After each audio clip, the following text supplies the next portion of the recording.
fuerte. Bueno, nosotros creo que tenemos más apellidos italianos que españoles, Sí. a diferencia de lo que comentaba en otro programa. países. Sí. Uh-huh.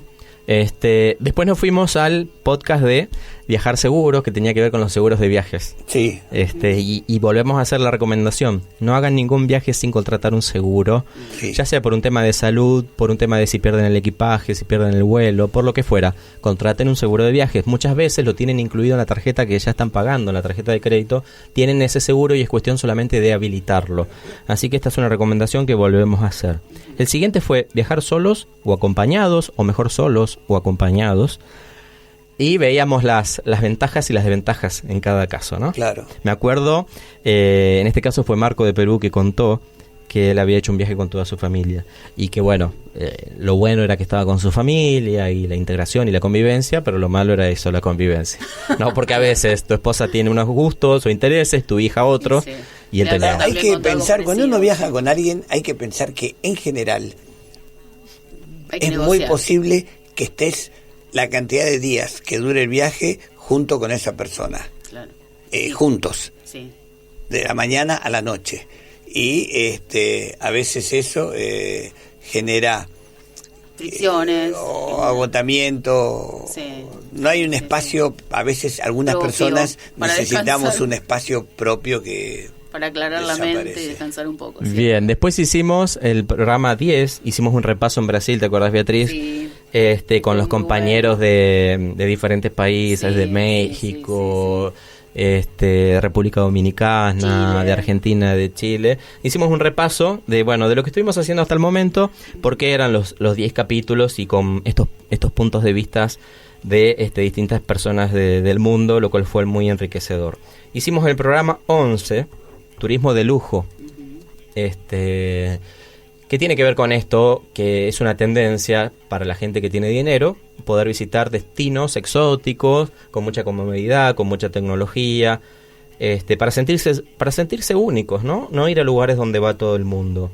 Y el podcast 12, el de publicidad engañosa, también estuvo muy bueno, porque eso tiene que ver con el periodismo turístico. Pasa mucho, lamentablemente. Sí. Claro, que muchas veces te muestran una foto y cuando llegas el color del mar no era como lo ves. O la montaña en Perú, la de Sí. 7 colores o no sé cuántos colores. Que también nos pasó hace muy no están poquito, sí, o que un hotel es de una forma según la foto, pero cuando llegás resulta que esa foto había sido tomada hace 20 años y ahora estaba Sí. en total decaimiento. Y bueno, entonces la importancia de empezar a hacer una publicidad que realmente coincida con lo que el turista va a encontrar, porque si no, ese turista se va a sentir decepcionado y va a empezar a hablar mal del destino o de la empresa o del lugar. Esa es una realidad. Y luego hicimos un podcast, el 13º, que era la mujer en el turismo, también para empezar a analizar qué es lo que pasa con la mujer dentro de este sistema. Si la mujer está en condiciones en igualdad de condiciones con el hombre, si ocupa los mismos puestos en el trabajo, cuáles son sus preferencias a la hora de viajar.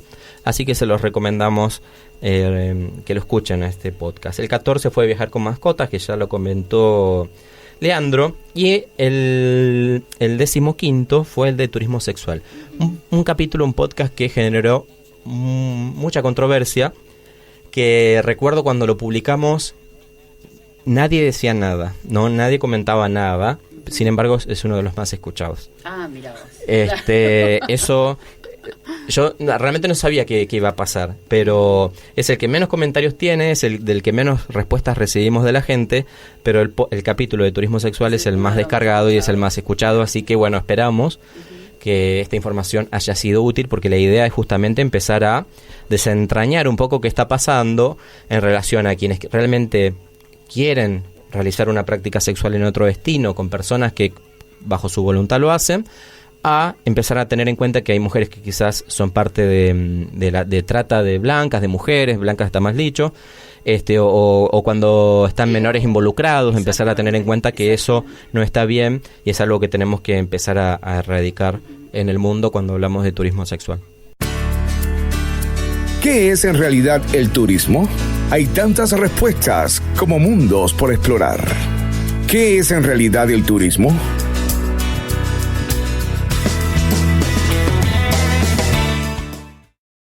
Seguimos repasando los capítulos, los episodios de qué es en realidad el turismo. En este capítulo especial el capítulo número 30. Y recuerdo que el capítulo 16 fue los guías de turismo, ¿no? Y empezamos a hablar sobre la profesión del ser guía de turismo, sobre nuestras experiencias con los guías turísticos y sobre, digamos, yo creo que algo que quedó en claro es que si bien el que es guía de turismo lo hace con mucha pasión el trabajo, muchas veces son profesiones que no son muy bien pagas o que están muchas veces en condiciones, claro, en condiciones que no son las mejores. Por eso el trabajo del guía de turismo es como corta, ¿no? Tiene una vida útil corta, porque el guía de turismo no puede estar hasta los 80 años subiéndose un micro, bajando, recorriendo largas distancias. Claro. El tema de la voz, ¿no? El estar hablando en lugares abiertos no es lo mismo que hacerlo en un lugar cerrado. La voz se te exige mucho más, ¿no? La garganta se exige mucho más. Sí, lo que pasa es que como en todas las profesiones, siempre pongo el ejemplo de los militares, pero hay una edad para ser subteniente, hay una edad para ser capitán y hay una edad para ser coronel o general, ¿no? O sea, y estás en distintos rangos, lugares de la situación. O sea, a lo mejor cuando sos más grande tenés una agencia claro. Vas modificándote en la medida que vas creciendo incluso. Sí, bueno, el tema es que el que es guía de turismo, si no estudia otra cosa, como que quizás está bastante limitado en ese sentido, pero es bueno el punto de vista para empezar a trabajarlo. Luego nos fuimos al turismo gastronómico en el siguiente podcast. Hablamos de lo que más nos gusta a la hora de comer en otros países, de las cosas que habíamos probado, de que no siempre hacemos turismo gastronómico por el hecho de estar comiendo, sino que el turismo gastronómico tiene que ver con querer vivir el rito en relación a cierto alimento, a cierta bebida, saber cómo se lo ha preparado, vivirlo con todos los sentidos, ¿no? No solamente comer por el hecho de saciar el hambre. Y el siguiente capítulo tuvo que ver con el turismo de parto, ¿no? Que es este tipo de turismo que solamente realizan las mujeres cuando quieren dar a luz a sus hijos en otros destinos por los beneficios que la visa otorga en ese lugar, y los casos emblemáticos son Estados Unidos y Canadá, por lo menos aquí en Latinoamérica. Y yo decía, me acuerdo, cualquier persona va a ser feliz mientras tenga otras cosas en su educación y en su crianza, y no es que la visa te asegura un destino feliz o el éxito o nada, ¿no? Digo, vos podés nacer en cualquier parte del mundo, pero si tuviste amor, tuviste la posibilidad de educarte, tuviste ciertas oportunidades, vas a ser un gran profesional, una gran persona igual. No hay que irse muy lejos. El 19, bueno, fue el de turismo low waste, que ya estuvimos hablando, ¿no? De hacer un turismo con menos recursos, menos basura. Y luego hicimos el 20, el podcast número 20, que tuvo que ver con el Día Mundial del Periodista Turístico, que es el 5 de septiembre, y estuvimos recordando en ese episodio todo lo que fue pasando en la declaración que hicimos en Iguazú. El entorno, que ya bueno, ustedes imaginarán, en las cataratas del Iguazú, poder hacer este evento fue algo maravilloso por el clima, el lugar, por la hospitalidad de la gente, y además porque bueno, es un evento histórico para todos los que trabajamos en el periodismo turístico. Luego nos fuimos a un nuevo podcast de que es en realidad el turismo, que era el viajar con niños. Sí. Y lo entretenido que puede ser, pero también lo complicado y la responsabilidad que eso lleva.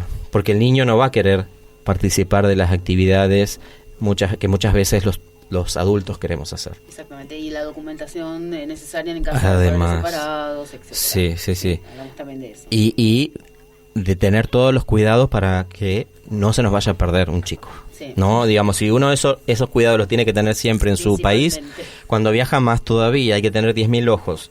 Así que hay que pasarla bien, pero hay que cuidar siempre a los menores, que no les pase nada. Luego hicimos el podcast de turismo religioso. Y me acuerdo que hablábamos que hacer turismo religioso no es entrar a una iglesia. El turismo religioso implica fe. Me moviliza la fe. Yo voy a ese destino porque creo en eso, creo en ese lugar, en ese Dios, en ese santo, en lo que sea que esté. Claro, como las peregrinaciones a la Meca, por ejemplo. Claro, y hablábamos de Gauchito Gil aquí en Argentina, de la difunta Correa, de los milagros de Salta. Claro, de la Meca, bueno. Pero la cuestión es que uno lo tiene que hacer por fe, y en ese caso hace turismo religioso, porque si uno lo hace solamente porque quiere conocer la arquitectura del lugar y tomarse una foto en el lugar, está haciendo turismo cultural, turismo patrimonial, arquitectónico, otro tipo de turismo. Luego vino el podcast en el que nos preguntábamos si valía la pena estudiar, que ya lo comentábamos al principio, y siguió el podcast de ¿para qué sirven las ferias y los congresos, ¿no? Estos eventos que nosotros mismos como Organización Mundial del Turismo organizamos, pero ¿para qué sirven? Era la pregunta. ¿Sirven? Bueno, escuchen el podcast ese para ver qué conclusión tienen ustedes. Y luego, el 15º era el de turismo astronómico, ¿no? Y empezar a pensar que los atractivos turísticos no solamente están en el planeta Tierra, sino que a partir de mirar una noche estrellada o utilizar un telescopio, podemos empezar a darnos cuenta de que podemos hacer turismo en el universo. La bóveda celeste. Exactamente, ¿no? Es una posibilidad que va en crecimiento. Que en realidad es negra, es celeste porque en nuestra atmósfera. Claro. Si no, no sería. Sí. Uh-huh. Bien, después hicimos el de turismo accesible, un podcast también muy importante, me parece que es un aporte muy grande a la sociedad para empezar a entender que hay gente que a veces no puede viajar, no puede hacer turismo porque no puede, digamos, porque o está en silla de ruedas, o en muletas, o es no vidente, o sordo mudo. Entonces, muchas veces los destinos no están preparados para eso. Yo me acuerdo del ejemplo de Machu Picchu, que la pasamos muy bien, es un excelente lugar, pero que es para nada accesible. Alguien que tiene algún tipo de discapacidad, la que sea, no podría recorrerlo de forma plena. Luego hicimos el de turismo y cine, de cómo las películas y las series nos invitan a conocer destinos en el mundo y uno empieza a viajar por eso. Sí, te digo algo, antes viajábamos por lo que leíamos. Sí, la literatura nos hacía viajar. De la misma manera que hoy es el cine. Exacto. O sea que no critiquemos a los que viajan por una película que les llamó la atención o por una serie, porque antes viajábamos por las novelas o por las historias que veíamos. Sí. Y hoy las redes sociales también hacen que por la publicación... Justamente por las redes sociales sobre todo, que la gente se va en masa a determinado lugar y ya llega un momento que... Y porque hay gente que publica en las redes y eso hace un efecto contagio también. Claro. Luego siguió el podcast de turismo y mindfulness, que voy a aprovechar para aclarar, porque ahí Nicolás Del Vecchio grabó la parte final de ese podcast con una meditación, con una práctica para que la gente que está del otro lado pueda hacer esa práctica. Mi error fue colocarle música de fondo a la práctica. ¿Por qué? El mindfulness, ellos dicen que no se necesita hacer ningún tipo de... No se necesita ni música ni nada exterior para poder hacer esta meditación, este ejercicio de respiración interno, que implica vivir el aquí y el ahora, que es lo que quiere el mindfulness. Así que el podcast está publicado con la música, pero bueno, acá hacemos la aclaración y le pido disculpas públicamente a Nicolás, porque fue culpa mía, no es de él, no es que él quiso que tuviera música de fondo. Hasta aquí hemos llegado. Este es el podcast 30, primera temporada de ¿Qué es en realidad el turismo?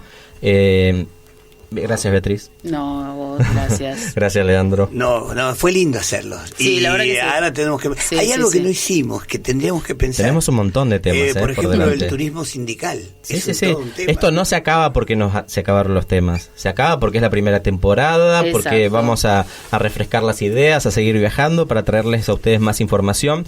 Para mí fue un honor compartir con ustedes, un orgullo que también del otro lado nos hayan estado escuchando y aprendiendo, y seguimos recibiendo sus comentarios, sus sugerencias, sus críticas en @foropertour, en periodismoturístico.org. También pueden ingresar y dejar sus comentarios. Mi nombre es Miguel Ledesma y recuerden, cuando vayan de viaje, lleven poco equipaje, porque lo más importante va dentro de cada uno de ustedes. Hasta la próxima. ¿Qué es en realidad el turismo? Puedes enviar tu respuesta a @foropertour. ¿Qué es en realidad el turismo? Buenas, mi nombre es Michael León, soy periodista y relacionista público y actualmente docente de una universidad privada en Costa Rica, en San José de Costa Rica. En referencia al periodismo turístico y al programa que tienen en Argentina y cada uno de sus podcasts que hemos escuchado, o en mi referencia que he escuchado como tal, creo que ha sido un gran recorrido de temas súper importantes que muchas veces a nivel turístico no se toman en cuenta.